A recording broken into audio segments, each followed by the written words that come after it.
Driver पाउनु भएको छ र त्यसैले चाहिँ हाम्रो गुरुवर्ग लगायत चाहिँ यहाँ उपस्थित हुनुभएका सम्पूर्ण चाहिँ विद्यार्थी साथीहरू र अभिभावकज्यूहरूलाई चाहिँ यहाँ आजको यस कार्यक्रममा चाहिँ विशेष कार्यक्रममा चाहिँ हामीलाई चाहिँ साथ र सपोर्ट दिनुभएकोमा चाहिँ धन्यवाद दिन चाहन्छु।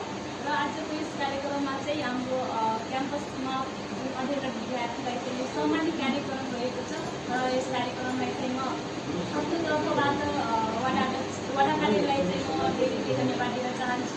र यस्तै कार्यक्रम चाहिँ विगत लामो समयदेखि यसैले विद्यार्थीहरूलाई हौसला प्रदानको लागि कार्यक्रम चाहिँ नियमित रूपमा चाहिँ आगामी वर्षमा पनि यसै कार्यक्रम चलिरहेको र हामीले पनि एकदमै हर्षित भएको छ कि हामी चाहिँ यस कार्यक्रममा चाहिँ सम्मानित भएका छौँ।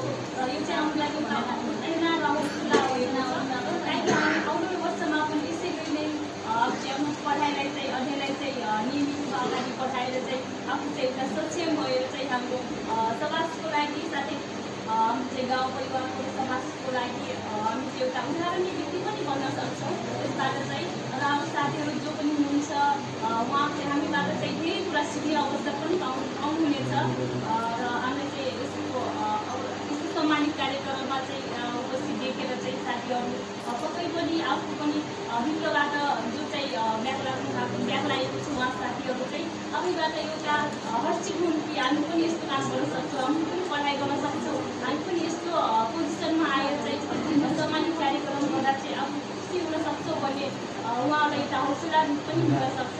र अन्तिममा पनि म वडाकारलाई चाहिँ धन्यवाद दिन चाहन्छु। हामीले चाहिँ हौसला प्रदानको कार्यक्रम गर्नुभएको छ। धन्यवाद।